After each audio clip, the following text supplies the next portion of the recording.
Minnesota, a land of rich history, unique culture, and an abundance of things to do. We're home to a surprising number of Fortune 500s and a best place to live in almost every category. But most people don't know much about Minnesota. They think it's cold here, or that we talk like the people in the movie Fargo. Why is that? Minnesotans are hardworking, with a vibrant arts and music culture.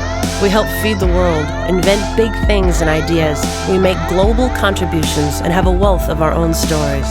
But sometimes, to our own detriment, we are also profoundly humble. People don't know about us because we don't tell them. The humility of Minnesota culture keeps our great stories locked in ice. In a community with such depth in advertising, we continue to fly under the radar. Tell someone in California that you are from Minnesota, and you will inevitably hear the story that we are known for. It is cold. About the cold? Yeah.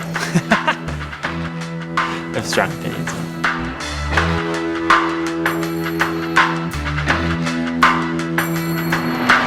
Being cold has become the story that other people tell about us.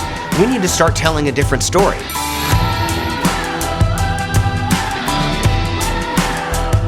People get really afraid of the cold. It's almost ridiculous because it's so obvious and it doesn't help you to say, it's colder in the winter. Sure it is. It's like 2 degrees colder here on average than Chicago. Every geography has its stereotypes. Oh, it's cold. It's just always, it's not, it's like, yeah, sometimes. It's not cold all the time. Yeah, it's cold, but it's sunny. Yeah, it's cold. So what? Put a coat on. Get over it. I remember when I was interviewing for jobs, really the first question that everyone asked me, they would look down at my resume, they'd see where I went to college, and they would invariably say, Minnesota, isn't it cold there? Every time I go to an event outside of Minnesota and I tell people that I'm from Minnesota, they're like, oh gosh, it's cold. And I end up having to say like, no, it's not just cold. I promise you there's a ton of other things to do and the people are really great. Yeah, it is cold here.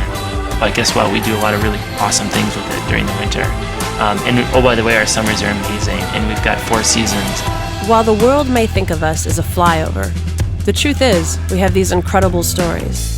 One of the stories that consistently flies under the radar is that of a robust tech community. So you got companies like Sport Engine, Lead Pages, Zipnosis, Track It, HomeSpotter, Code 42, UHG, Target, Best Buy, General Mills, Stratasys, Players Health. When I Work, SBS Commerce, Mayo Clinic, Jamf, NativeX, Proto Labs. So I've definitely observed over the past 5 years the density, more accelerators, the growth of co-working spaces, the growth of access to capital. So I think it's more exciting than ever.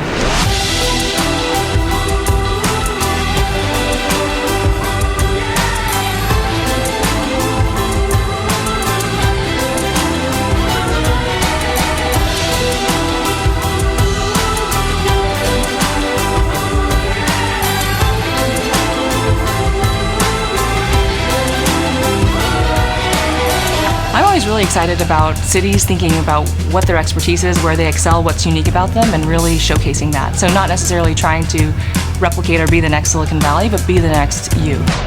Minnesota is not trying to be Silicon Valley. We're trying to be something different. I think that's really critical. We are not a Silicon Prairie. We are not a Silicon Alley in New York. I mean, we are distinctly different from all of those other regions. Minnesota doesn't need to be Silicon Valley. Minnesota has amazing assets here. We have these large companies, we have these small companies, and then we have this amazing talent pool.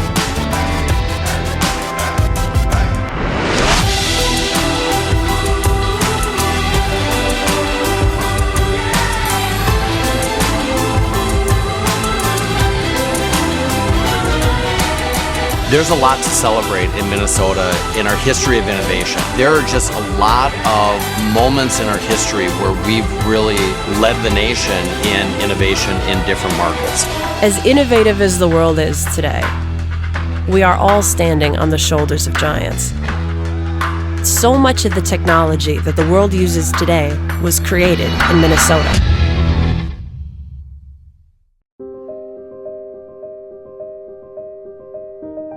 Well, the Minnesota computing industry is really a remarkable story.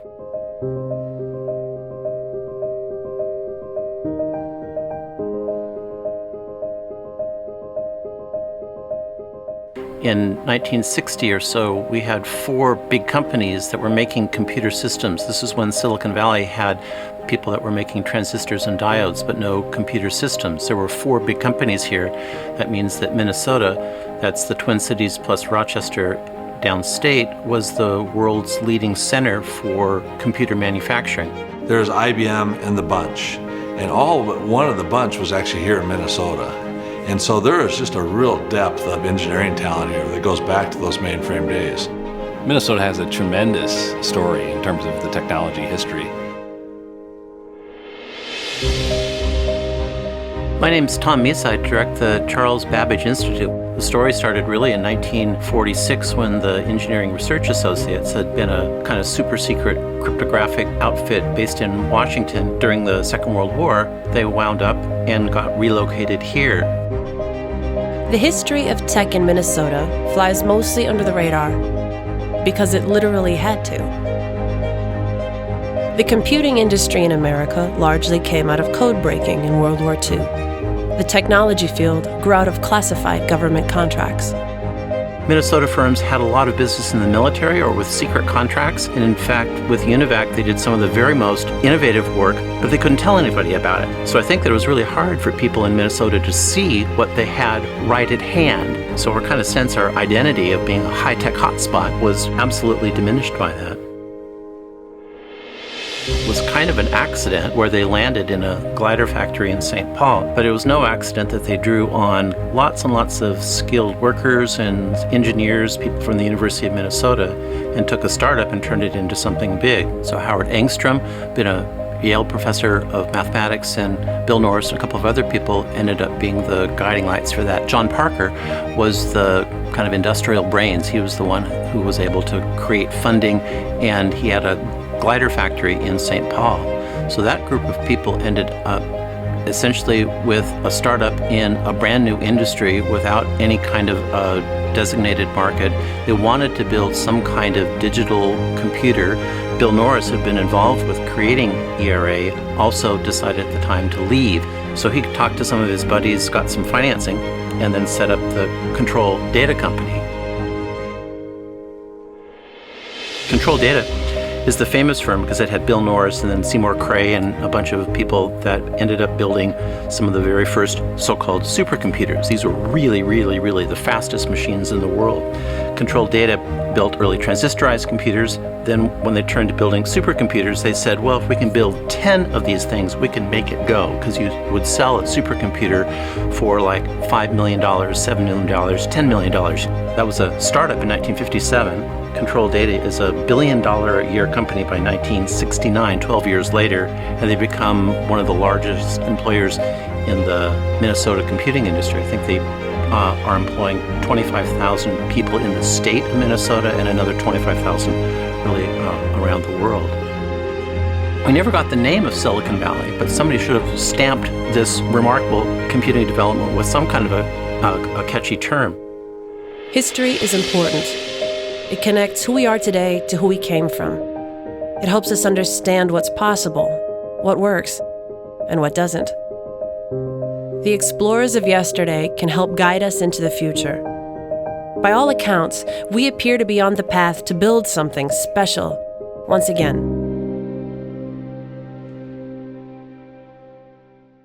I mean, I just feel like we're on the cusp of a transformation. I think something big is going to happen. Like that, it sounds silly, but I think something really big is going to happen very soon. There is some serious momentum that's been building over the last couple years. In 10 years from now, a lot of us are going to look back at where we are today and think like, oh my God, that was such an amazing time.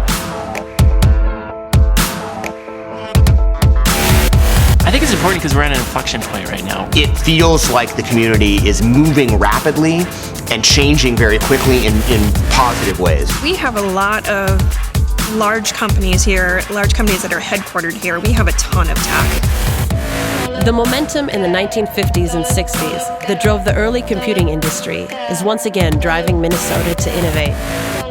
We have Fortune 500s, tech companies, and an engineering community once again out to change the world with technology. I think it is going to be one of those areas where everyone's like, wow, we didn't realize what was going on here. Like, I should have taken notice earlier. Sometimes these great moments are going on and you're in the middle of it and you don't quite know that it's happening, right? And I fundamentally believe that we're in the middle of that right now. The tech transformation in the Twin Cities is already happening. Folks are noticing what we've known all along, that this place is like, it's ready to blow up.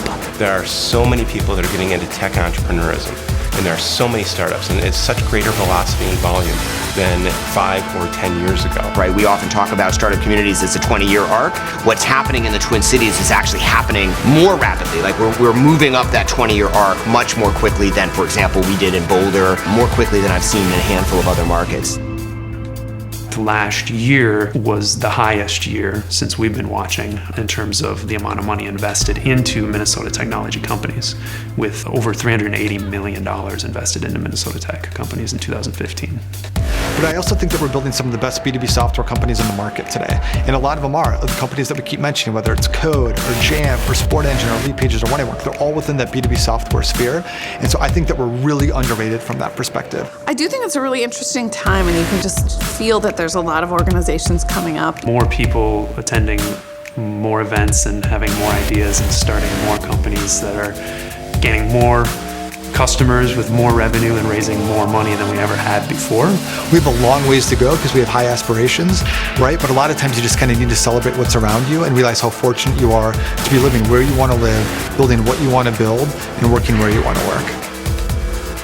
The momentum from the outside is strong. I think we're in a really interesting spot, not just to become, a great Midwest tech hub, but to naturally become something big. Minnesota is on the path. If we can get this right, we will be in an amazing position to do really awesome things. We have a lot of existing companies, big ones, that have been here for some time. And I just feel like we have this kind of core, this critical mass of startups that are starting to come up that are going to be that next generation. The time's right to come to Minnesota to be part of it because that's what's occurring here. I think we need to challenge the notion that Minnesotans are more cautious. People drive this community, not because they have to, but because they believe in it. They are builders. They are entrepreneurs. You have to look at our history and say that we have had a long-term, ongoing, consistent level of success of businesses growing up, building here, and becoming great. Minnesota has a great legacy in tech entrepreneurship. You think about the core businesses in Minnesota, those were small families that started these businesses. Too often people look at a business and they just assume it's always been there, and it hasn't. There were great Minnesotans that built businesses out of nothing. We as Minnesotans are actually very ambitious, are willing to take risks. I see it all over the Twin Cities. We're very interested in solving a problem first, and then looking at how we build a business around that if we have a good solution. That's a big difference. Is like people here are actually building sustainable businesses that could grow. And Minnesotans are amazingly hardworking individuals. When they put their mind to things, they can do whatever they want. Today, there is a very compelling entrepreneurial community building new innovations in applications, in mobile, in internet, in other sorts of technologies that are really bringing people together. But there are people that feel like, I've got something unique to add to this thing, whether it's a new solution in technology, whether it's a song they want to share with people, whether it's a beer they want to make to share with people. Why not me? Why couldn't I be the one who can bring this to the world? So as opposed to waiting for the solution to magically appear for somebody else to do it, I started working on the solution myself and trying to figure out how I could craft a business model around it. At the end of the day, it's probably you with your laptop up at 2 a.m. trying to figure out how to make this crap work. If you want to drive change about whatever problem it is that you think is a compelling problem, you should assume that it will not happen unless you do it. So there's a bravery coupled with the idea and a thoughtfulness and execution, which I think just flows through the fabric of entrepreneurship in many different ways here. Kind of exciting to know that thinking is still here. And so the opportunity to take that foundation and apply it to the tech community is pretty exciting.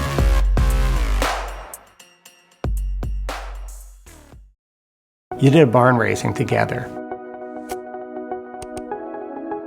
The city and the main street work together. That's really what many people in this culture come out of. A community where it's a highly sophisticated urban environment, but it also has a whole lot of people who are 1 or 2 or maybe 3 generations separated from a small rural community in a place that had an extreme climate, and so you have to work together.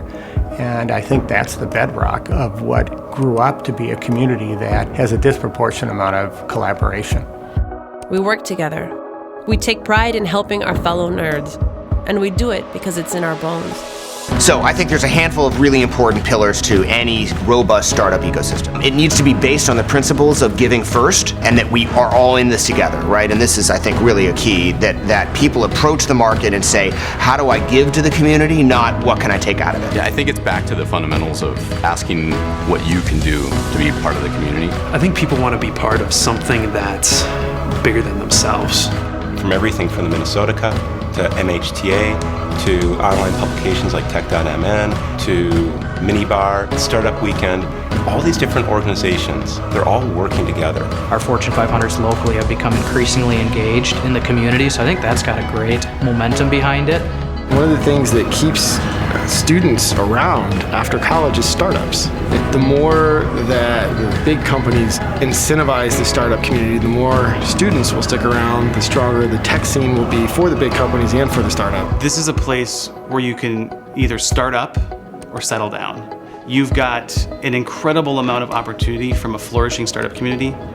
You also have an incredible amount of established Fortune 500 companies that are all also doing really innovative things, and you have the best of both worlds.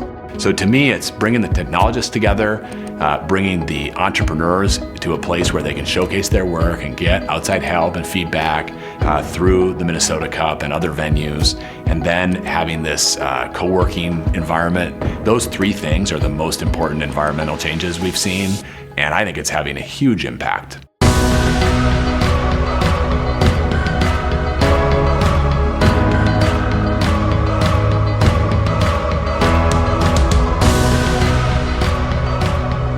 These organizations and people help us learn, network, and grow. These are the key tenets for what creates a startup community, and what we're seeing in Minneapolis is all of those things are starting to happen, and they're starting to happen rapidly. It's been really exciting tracking the progress of the tech scene in Minnesota over the past 5 years, and really getting to be a part of that through local partners like Coco. When we look at the ingredients of thriving startup ecosystems, we have so much of that here. There are a lot of people doing interesting work here, and an awful lot of them have had opportunities to go somewhere else. But when they don't, you really get a window into why people not only stay but thrive here.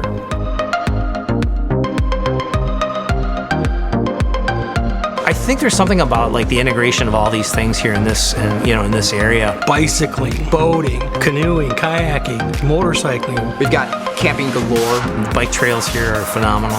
We have amazing hiking and rock climbing nearby. People ice fishing out there and snowmobiling. And you're not far from things like the North Shore, Lake Superior. The arts and culture, music scene, the food culture. More live theater seats than any city in the country except for New York. Whether one's interested in the sports, where we have major sports teams in all markets, whether it's getting outdoors, whether it's enjoying culture and the community. We kind of have everything. We have such a diversity of life here. From downtown to the lakes, people have so many different things to do. We have an award-winning food community, an exploding beer community. Our music scene is one of the best. Nerd culture is nurtured and embraced, and the maker community is amazing.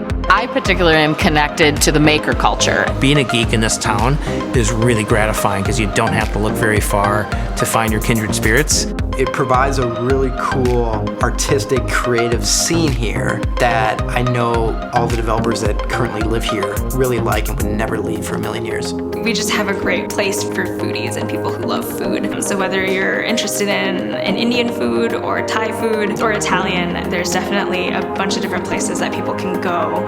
There's a bar in Uptown where a couple of the DocuMNtary folks actually bartend, and you could have, Dessa serving you drinks one day because a friend asked her to do it. And so that Like, you can't have that in other towns. It just doesn't happen. We're blessed with having an amazing craft brewery scene here. And it's exciting to ride your bike to the Surly Tap Room and listen to Atmosphere while having a beer with your tech friends. That's a hell of a night. You get all of the mix of things you would find in a big city like New York, Chicago, or LA. You get the concerts, the sporting events, the art scene, museums, you name it. We have it in Minneapolis. But you don't have to contend with millions of people to do those things. You can not only have a great career here in Minnesota, but you can actually afford to live here and really live here and enjoy it. It's a lifestyle that is absolutely unmatched almost anywhere on the planet.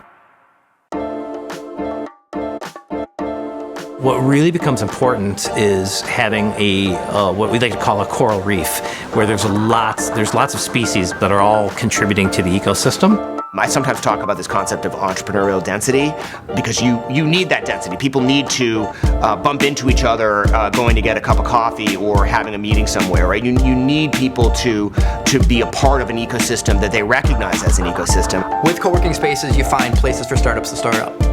With co-working spaces, you get a way for startups to meet really, really smart, capable people that will help their company, join their company, and maybe even invest in their company. With co-working spaces, you find places to have awesome conferences that otherwise would never happen. The thing I like about Coco is just connecting with other people. Everyone is in a very collaborative type of environment. That connection, that networking helps us grow our businesses and grow our community here in Minneapolis. It's where people find co-founders, and it's where they find connections and where they find ideas. And that is an important component that we now have that continues to grow and thrive.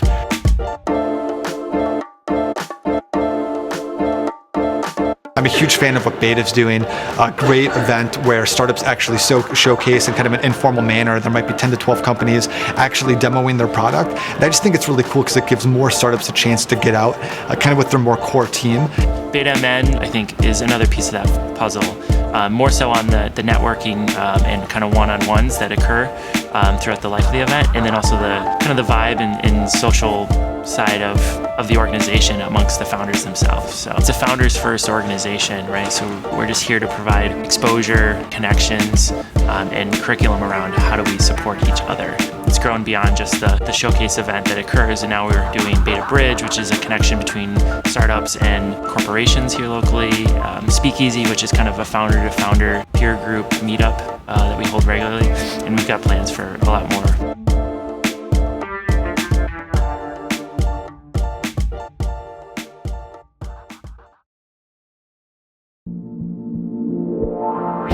Tech.mn is the single source of truth for anything related to Minnesota startups. So Tech.mn is Minnesota's source for technology news. We tell the stories of local entrepreneurs and we share the news about what's happening inside Minnesota technology startups. I mean, it's my homepage. I probably read it, 5 times a day. We have Tech.mn who's constantly churning out data on companies that are getting funded, companies that are getting acquired, new investors that are launching new funds. We've personally found companies on there, right? I mean, we did not know about lead pages. We did not know about When I Work until we read about them on Tech.mn, right? So I mean, that's the place where you go for news, calendar, jobs, and that's where I point every single person to because you can do that from anywhere in the country, right? These are the things that really are the lever to change a community and an ecosystem. And the good news is the data is really, really empowering. You do need a place to start, whether you're an entrepreneur that's already here locally or you're someone on the outside looking to come and join our community. The first thing and the last thing I always recommend to entrepreneurs is take a look at the calendar. It's a great starting point for an entrepreneur to really come and find out what's going on, keep their pulse on what's happening on the ground. MHTA, Minnesota High Tech Association, is a great organization that's been around for quite a while because it has its roots in the supercomputing industry in Minnesota. And our main things that we're working on really revolve around workforce, education, the entrepreneurship side of things, the celebrating innovation, and the public policy side. We have the Techne Awards, Minnesota Venture Conference, WLIT, Women Leading in Technology, ACE Leadership, SciTech Experience internship program. All of these sorts of things are important to making sure that all Minnesotans can participate in the high technology economy. Boot camps provide a way for somebody with a strong learning background, with strong aptitudes, to be able to get up to speed on the technologies rapidly. Do you like to solve problems? Because I feel like with a lot of people in code, they think you have to be super smart at math and be a whiz kid in order to do it. And I was like, if you like to solve problems, you should look into a tech career, because that's really what it boils down to. An 18-week accelerated learning program that's really designed to bring people from a wide variety of backgrounds up to speed for entry-level work in software development. And that's really the beauty of boot camp style education, is that it opens the door to people from a whole host of different backgrounds to get involved in software development. And we believe that that's the path to success. How do we create open and welcoming spaces for people of all backgrounds? It becomes hard to see yourself when you don't have the vision of possibility in front of you. We believe that talent is universal, but access to opportunity is not necessarily. The one thing, especially with youth, that you find is they think of themselves in a certain light, and if they don't think that it resonates with them, then they just kind of exclude it, right? If you're a young person thinking about your future, you only can really believe what you're able to see. But if you just let them have that experience, they start seeing that, oh, well, maybe I'm more than just this label, or maybe this label doesn't mean what I really thought it did. So our mission with Silicon North Stars is really about educating and inspiring young Minnesotans towards futures in tech. And we both very much believe that, seeing is believing, and really want to give them access to opportunity. And so we want to give these students a chance to see what it is like to work inside of a tech company. It's a one-week trip from Minnesota to California, and we really immerse them in all facets of the tech ecosystem there. We visit campuses of companies including Google, Facebook, YouTube. We do concentrate on students from diverse backgrounds. We're looking for students who don't look like your typical engineer in Silicon Valley, making sure that a diverse workforce is ready to head into the technology sector, and that technology companies can become better because of that. It's about people stop talking about it and stop being so focused on the word diversity, and just go out and do it. We focus on education, get more minorities and women coding and developing, and we see people doing that right now. There's a lot of initiatives, there's tons of them. The Geekettes is a global organization here to empower other women in the technology space, and that is for everything from design and entrepreneurship to programming and innovation.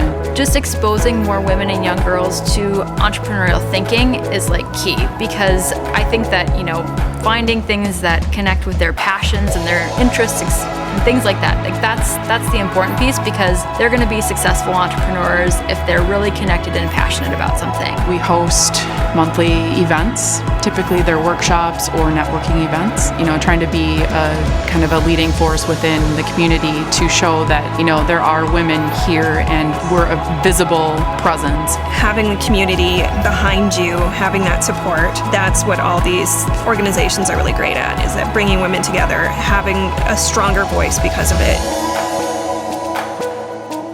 My wife and I started Rev Academy 5 years ago. We'd been inspired by what kids were able to do when you believed in them. We created this audacious goal to create an intense academy that provided pathways into digital careers. So that intentional investment in those areas to make sure you have those visions of possibility, so kids can be able to see their way to that profession, see their way to that job, see their way to that opportunity, I think is so important. Our future vision has always been that we have hundreds, if not thousands, of kids who started in North Minneapolis, learn these skills, start their own companies, moving back to North Minneapolis, reinvesting in the community, and really being the talent pool of the future. Right, if you are an employer, a startup, we know the data empirically proves that more diverse teams lead to better outcomes, and it's something that is not just the right thing to do, it is actually an economic imperative and the right thing to do from a business perspective. So both Silicon North Stars and Rev Academy recognize that We have always been a hotbed for technology talent, but we're increasingly skilled at taking kids from very diverse backgrounds and moving them into a field that is far less diverse than the world it operates in.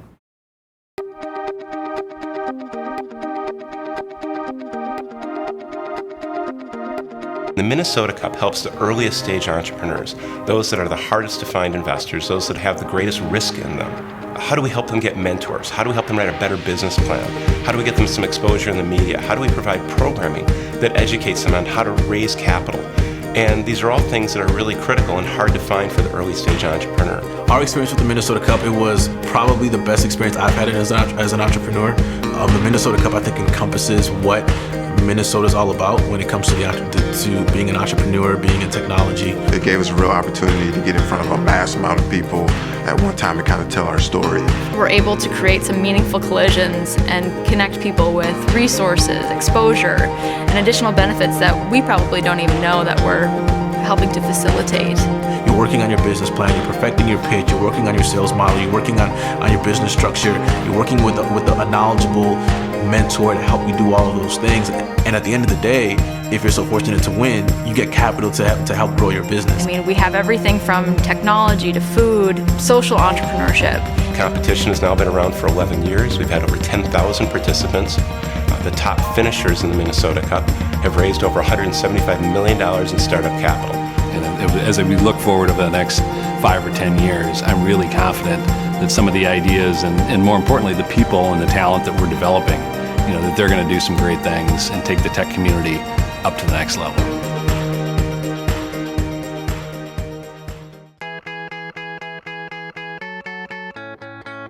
So Twin Cities Startup Week, it's a week-long series of events that takes place in the fall every year, primarily around the organization of all these different groups of people who are all trying to go towards the same thing of like promoting startups, helping entrepreneurs, providing resources to them, and they're all doing it in their own ways. Like, why don't we just join forces and kind of make this a bigger thing? Going to Twin Cities Startup Week and seeing the people that were there, having those conversations, getting it to be part of those different networks really helped us along the way. The mini demos, the beta amends, the Minnesota Cup. Those organizations collaborate and coordinate to schedule them all at one time.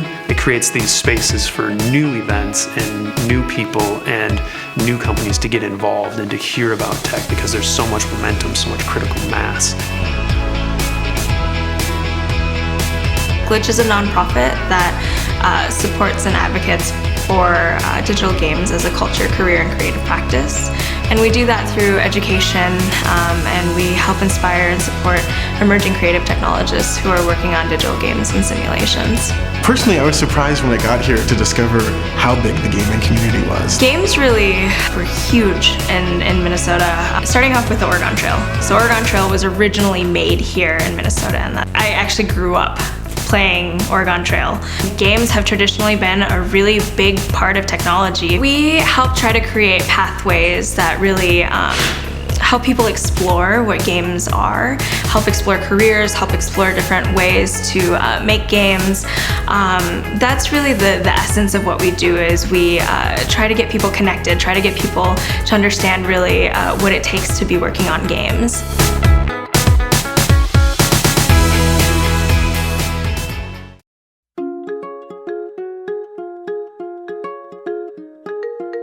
Yeah, so when I describe Ministar to people, I tell them that we're the tech catalyst. Catalyst for the technology community. We like to use that word, and I think it's a really good representation of what we do. It brings the technology community together so people can connect, network, see what's going on, be inspired, get excited about what we have going on in this community across like all technology broadly. At a big company, a small company, a startup. The objective of Ministar is to catalyze the technology community in the Twin Cities area. So we connect technologists, designers, startup people, anybody who's interested in building and creating great products. It's kind of the flywheel that connects a lot of the technology community. It's been around since 2006. It's 100% driven by volunteers, so it's a reflection of the community. I think when you're able to get people to engage and make time for events, you're creating buzz and energy.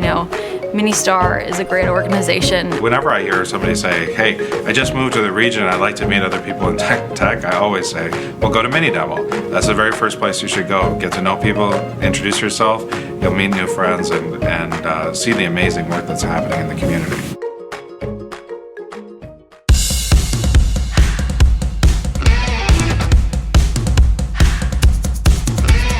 I just went to Mini Demo a couple weeks ago, and you see 400 or 500 people in that audience rooting on the people that are demonstrating a product and an idea. Their Mini Demo events are fantastic. And my favorite thing about going to Demo is that the second you start to feel like Minneapolis might be a small town, I go to Demo and there's 800 people there and I know like 50. Mini Demo, which is standing room only, a couple times a year, everyone goes and watch Geek Show and Tell. Mini Demo is a great place to go and see what others are working on. It's where the creators and makers go. Mini Demo we hold 3 times a year. It's 7 demos, 7 minutes each, all working software. Mini Demo is kind of a two-headed monster. It's kind of people in a room watching technology being demonstrated so they can get excited and they can see themselves in that. They can be like, I could build that, or this person like did this on the side and now it's a real business. Mini Demo is such a great opportunity to get your product in front of 500 to 1,000 people. Everybody comes up, they show their project, they show their company, they may be raising funds, or they might just be doing something for fun. No PowerPoint type presentation. We're gonna get you on stage, you're gonna show us your working product, if it's hardware or software. You know, one of the first mini demos we had a company, Code 42. It's also like half networking. There are people who go who don't see a single demo, and they just go because that's where everyone's going to be, and they haven't connected with these folks, and that's like just as important. And it's just this cluster. It's like a tribe who suddenly come together, and there's 500 or 600 people of like minds. You have these people in the audience who are not in this competitive mindset at all, but they're very much cheering for each other. I mean, I've seen presentations that have completely tanked. You know, they have crashed and burned, and there the audience is rooting the presenter on with all their might, like the applause and the encouragement just to get up and keep going. And you know, so then the presenter finishes off, and just that type of energy in a space, I think, and that example specifically is so telling of the community here.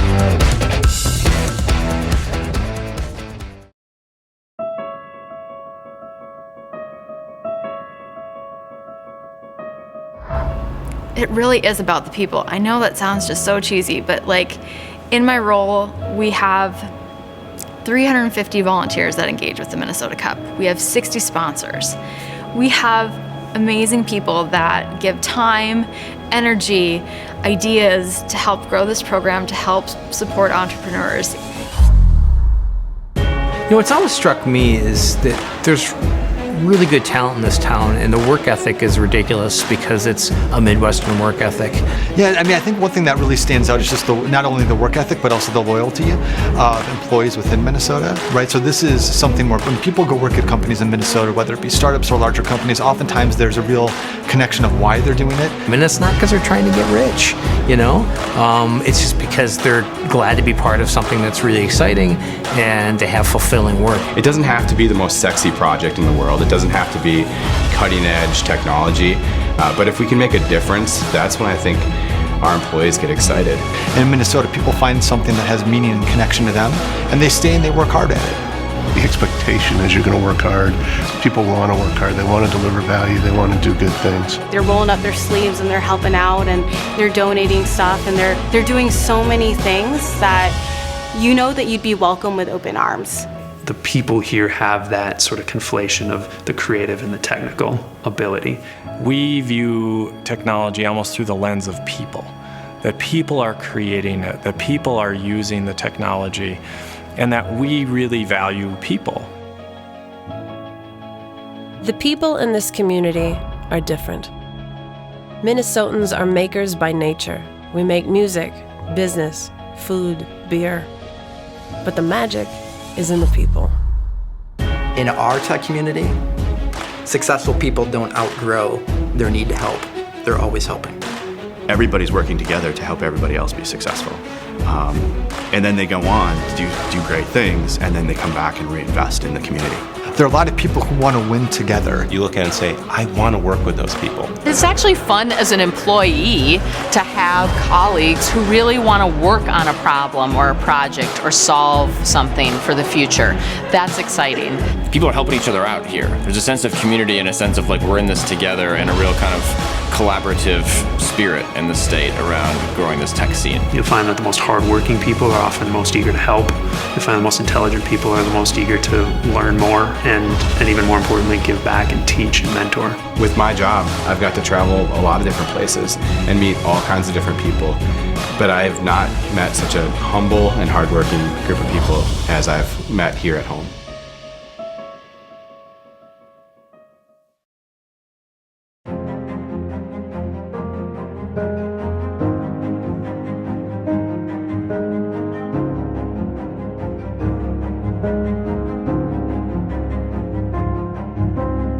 Easy to say that we've got all these great things going on, and we do have a lot of great things going on, but we also have a really long way to go.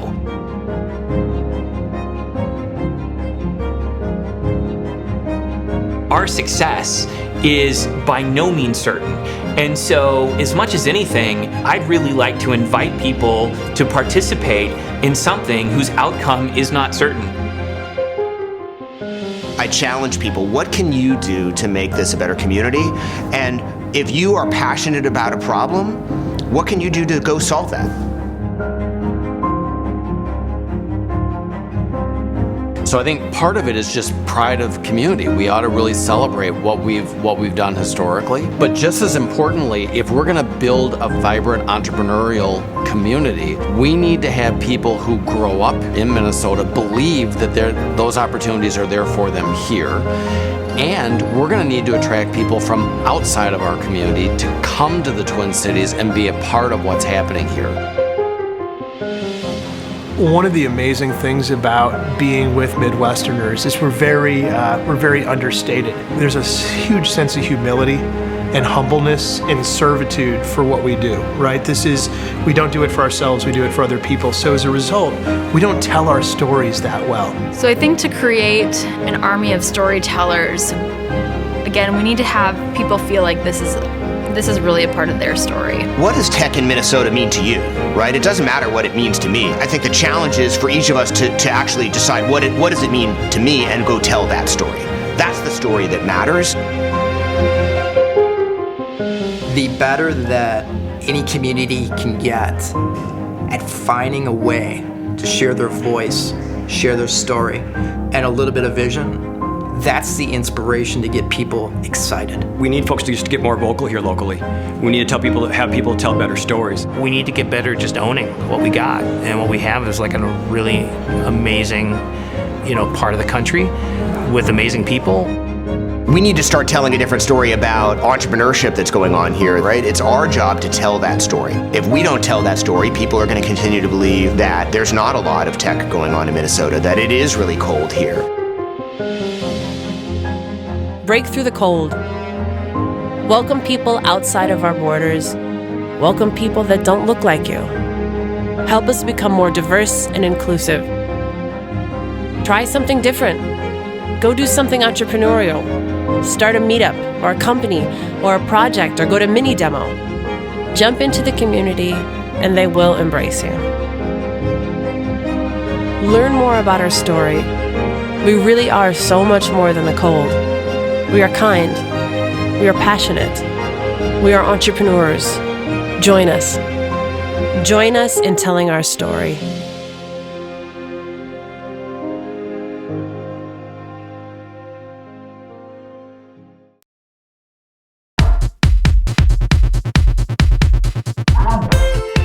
The people of Minnesota are truly unique. But the simple truth is, we are not all from here. I'm not from Minnesota, I'm from Chicago. I mean, candidly, I'm from North Dakota. So, yeah, I'm originally from Atlanta. I'm from Chicago. I'm actually from North Dakota.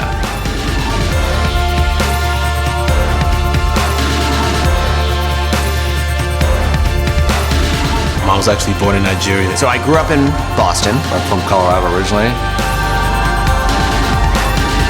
I came to the States from Aberdeen, Scotland to Houston, Texas in technology. Grew up in suburban Chicago. You know, I was born and raised in Southern California, and there's no place I'd rather live. Once people get here, they don't leave.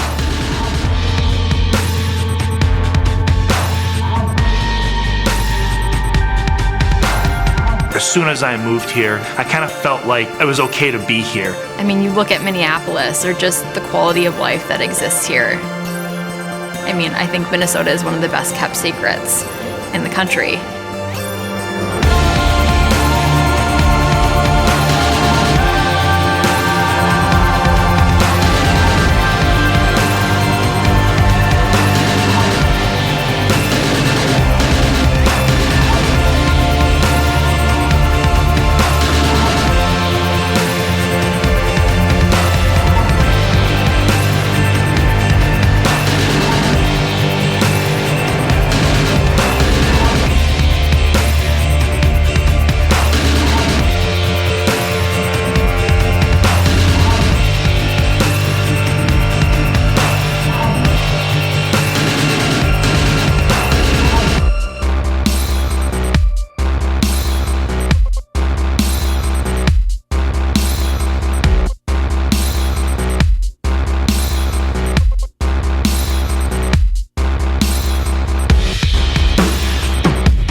Trying to attract people from outside of the state to get into our tech scene, it should be, we are Minnesotans.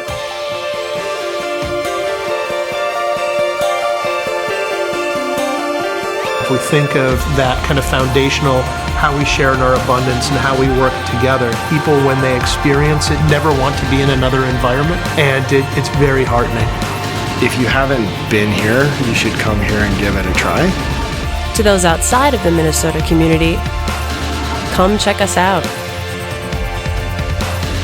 Learn more about our story. There is more to Minnesota than you think. And while it's hard to get someone to move to Minnesota, it's even harder to get them to leave it. If you're not convinced, you should probably just try before you buy. Come up to the Twin Cities during Startup Week and experience it for yourself. You can check out a mini demo. You can go to a Beta MN event.